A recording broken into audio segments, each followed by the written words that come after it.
Gusto bang malaman kung paano magkaroon ng almost 3 million views sa video mo dito sa TikTok? Well, in this fast-paced content talaga, very crucial yung 3 seconds ng video mo. So, very critical talaga ito. Kasi kapag hindi mo na-catch o yung attention ng viewers mo, kahit ano pa kaganda ng video mo, magsuscroll up lang yan at hindi nila ito mapanood. Now, ang kailangan mo dito is yung hook.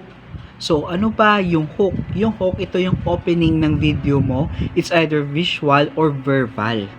Now, ano ba yung klaseng hook na dapat mong gawin? Pwede kang gumawa ng surprising statement or bold opinion o kaya relatable or emotional content. If meron ka nakuwang value sa video na to, huwag mo kalimutan mag-comment down below at i-share yung video na to. Gusto mo bang malaman kung paano kumita sa Temu Affiliate ng 1,000 a day na kahit hindi ka magaling magbenta kagaya ko, wala naman akong products binibenta pero kumikita tayo ng ganito.